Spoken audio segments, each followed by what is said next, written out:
Hey, folks, welcome to another episode of Draft Talk on Pittsburgh Sports Live. I'm Alan Saunders. That's Nick Farabaugh. We're talking 2022 NFL Draft and the Pittsburgh Steelers every day leading up to the draft, which is this day. Tomorrow is the 2022 NFL Draft. Starts with the first round on Thursday night.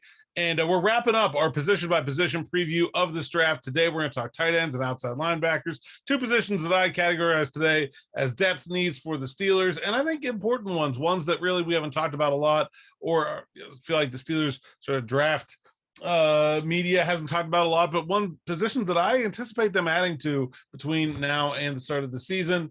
Nick, where do you want to start? You want to start tight ends? You want to start linebackers? What do you want to do? Let's start at tight ends. All right.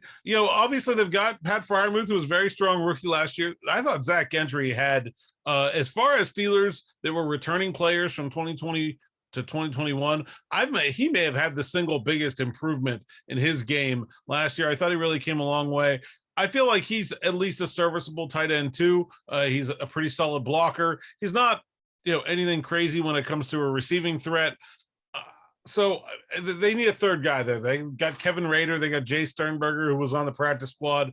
But I think a third tight end and someone that, to me, that can be a little bit more versatile. I think both Freiermuth and Gentry are best used as a traditional inline tight end. I think that's their best deployment. I think where they could use some help is maybe someone that could flex out, more like to replace an Eric Ebron type, or someone that can operate in the backfield and be an H-back type of player, something like that. So someone with a little bit more versatility than the two guys that they have, I think, would make that spot a little bit useful. Also probably looking for a player that will be able to contribute on special teams as well. So to me, this is a day three look, obviously, when you're talking about depth. Nick, who are the kind of guys that you see in that realm that you think could be good fits for the Steelers? Two obvious names I think that'll be coming out right away are Chico Conco and Connor Hayward. Those are two big names, I think. Now, Connor Hayward, the obvious connection, Cam's his brother, but he kind of fits what they want to do. He's a tight end, H-back, fullback, all kind of wrapped in one. Really good special teamer, as you mentioned, but a guy that has really good hands. He's tough. He's really a solid blocker. He's got pretty good speed. It's tough to bring down. I like him a little bit. I would be pretty surprised if Connor Hayward doesn't become a Steeler. Relatively surprised if he doesn't, just because they love the brother connections. They really do. I mean, if you are family, usually they get you. So I would expect Connor Hayward to become a Steeler. And then there's Chico Conco, who has the Matt Canada connection, which is interesting. He's a guy that has lined up kind of everywhere, from split out at the Y. He's been an F. He's been inline. He's been at fullback. He's been a wide back even. I mean, he gets jet sweeps. The guy can absolutely fly, right? I mean, he flew at the combine. Chico Conco is a really fun athlete. I think I showed you at the combine. This guy runs a 4.52 with a 1.59 10-yard split. I mean, that's impressive enough. But when you look at his tape from the year he was with Matt Canada, jet sweep, jet sweep, jet sweep. The guy's breaking big plays for jet sweeps. And he could play really anywhere, and he's really fun. He's also a good special teamer. Those two guys really strike it out to me. They're not pure tight ends, which I think adds more value to them in the Steelers offense because they can be H-backs too, and as well special teamers. So I think those two guys stick out. If we're talking pure tight end, I think it's a little bit more narrow. We're talking about maybe guys like Daniel Bellinger from San Diego State, Peyton Hendershot from Indiana. I think Derek Deese is an interesting name from San Jose State. More of an Ebron that can just kind of split out. We're talking, Lucas Krull from Pitt, I think could be an interesting fit there as that split out guy. There's a few of those guys in this class. I don't anticipate them adding a ton there. Again, I don't think they're going to do it. So I'm not going to name some of the earlier guys like Isaiah Lakely, Trey McBride, Greg Dulcich, Jeremy Ruckert, Kate Otten, Jelani Woods, Jake Ferguson. Those guys feel like they're a little bit out of their range. But I think there's other guys here. James Mitchell from Virginia Tech missed a lot of the year with injury, but he's got a lot of upside, I think, that still is in there. Really good hands, really good ball skills. I think he could be like the steal of the class. Really, I truly do believe he could be like the steal of the class. So I find him to be a pretty interesting guy late on day three too. Yeah, Grant Calcutta from SMU, I think, is another player that's sort of in that like day three conversation. That's maybe a little bit more of like a traditional tight end, as opposed to Hayward and Okonkwo. It isn't that deep of a tight end class, I really don't. I mean, Jelani Woods is an interesting guy because I've seen him like all over the map, and I wasn't really impressed by like his physical. Like he's huge, and that's great. But I just don't. He's not like huge and strong. He's just huge. I don't know what NFL teams are going to do with him, but he's a guy that I think could be there on day 3 if they want him. But this is not a super deep class, so I feel like there's only a couple really good options for the Steelers, and if those options don't happen to be there when they're ready to make this pick, they may just pass on the position altogether. There are a couple options in the free agent world that seem, more likely than some other positions we talked about, like maybe running back, which we talked about yesterday, as another position where they kind of should be looking for some day 3 depth. I think the available players at tight end are a lot more realistic than at running back. Yeah, well, you also have to think the guy that they draft has to be better than Kevin Rader. So that's going to have to be something too. Rader did get legit shred last year at times. And it's a really good special teamer. Yeah, and that's the point, right? So, I mean, I think if we're talking about the tight end room, I mean, they could technically speaking pass on it altogether and be fine. I don't think they necessarily need to sign anyone here. Not until someone gets hurt. I think they'll bring in someone in the tight end room regardless, whether that's UDFA, late draft pick. Again, I think it's going to end up being Connor Hayward. I feel like that makes sense. He fits what they want. He's kind of a sauced up version of Kevin Rader who can actually be used on offense too. And again, it does make sense for them because they kind of do need that H-back, depth guy that can bust up the seams. And Connor Hayward can do that. And so, on jet sweeps, I think you could give Connor Hayward some jet sweeps and let him kind of do things on the goal line, right? Like stuff like that. I think you could really get creative with him. So I think that's going to end up being the pick here at the tight end room. The 6th round pick or one of those 7ths. I think that's where you're going to see him picked. So wouldn't be surprised if that's the pick, but they could theoretically pass on this and go to the UDFA process too. Yeah, and like I said, there's also like unusual to me a number of guys that are unsigned at the position that seem like Ebron's still out there. And if you're talking about tight end 3, like whatever, he's fine for that role. Hunter Bryant, Michael Pruitt, Jesse James, I think is still unsigned as well.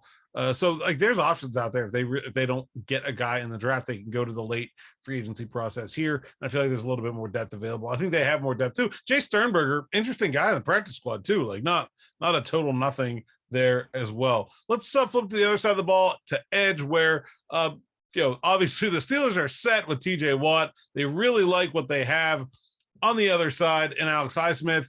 But they obviously last year really wanted to add some depth to that group. They wanted a third guy that they could rotate in and feel really good about.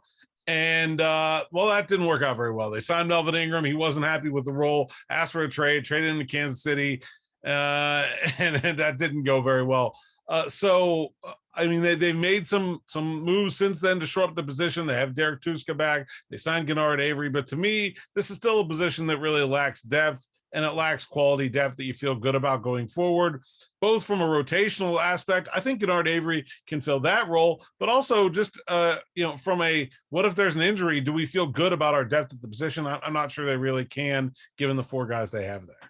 Yeah. And I think this is a sneaky position for the Steelers to like, if there's one position no one is talking about that they could select like round 3 or 4, like this is it. I think edge is like they're notorious for being like, yep, that's a linebacker I want.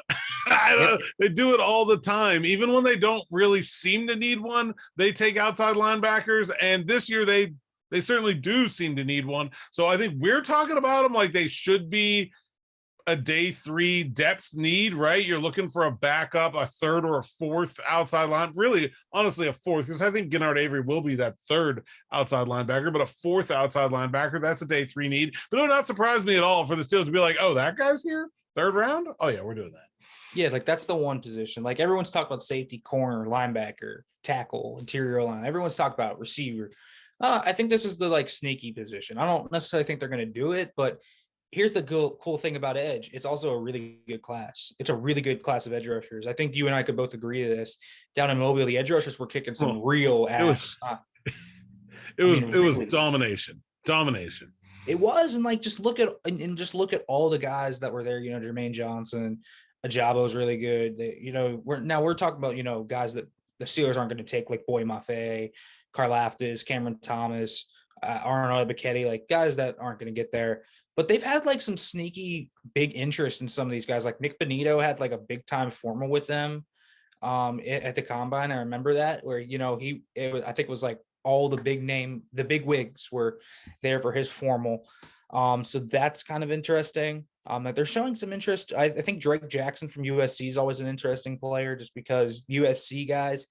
Here's the rule with the West Coast: Steelers don't draft the West Coast unless you're from USC. So, really, I mean, so Drake Jackson's really interesting because if he makes it to 84, I think they might bite. I really do, actually, because he's like juiced up edge rusher, former 5-star that has a ton of pedigree, but it's getting pushed down because there's a ton of other like really impressive players in this class. And so 84, like taking a dude like that could be like very, I think, interesting to them. They had dinner with Myjai Sanders, which was very interesting. Well, they had dinner with Myjai Sanders at Cincinnati. They brought Sam Williams in for a visit. They sent Brandon Hunt to Western Kentucky for D'Angelo Malone. So that's 3 guys. And I'll add another one who I haven't seen the same sort of interest reported, but just because they love the MAC guys, Dominique Robinson, I think fits in that group too. Like that, there's a lot of interest there. And I think that's a big group of guys that seem to fit probably in the 4th round for them, where they could make a pick there. Yeah, I think Myjai Sanders, D'Angelo Malone, that round 4 area. Sanders might be a little bit too rich. I think like he might go earlier than that. So Malone there though could make sense. I think Myjai Sanders, they've shown a lot of interest in him. Formal with the combine, dinner at his pro day. They were there at his pro day. You got all the signs there. I mean, there are a lot of guys here that just make sense to me to be picks there in that 4th round range. Again, I still think Drake Jackson is a really interesting player for them. Sam Williams, has some concerns, I think, about maybe his fit here. He's loose hipped and he's good for that 3-4, but he's not necessarily a pure fit in space and everything. So he could be a guy that you look at maybe in round 4. He'll go a little earlier than I think, though, than they're comfortable with. But they've got a lot of fun players here in this class that they can take a look at. Josh Pascal from Kentucky as well. Hunt was at their pro day. So that's someone to watch. So he was there. I think Amari Barno from Virginia Tech, just because he's a Virginia dude, and Tomlin loves himself some Virginia guys. He does. So that's an interesting name. And he tested out a freaking water, if you remember that, the combine. Guy has absolute rockets connected to his cleats. So there are a few guys in this class that make some sense. Christopher Allen from Bama. Obviously, they see all the Bama guys, so that would make sense. Later in the draft, that we're talking some guys. I think someone like Ali Fayed from Western Michigan's interesting. I liked him. Saw him against Pitt.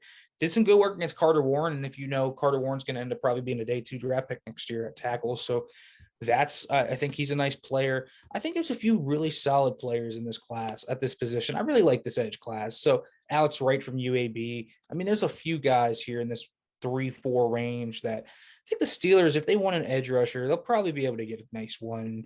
I think they're going to try and feel out that position to try and fill the void left by Quincy Roche last year.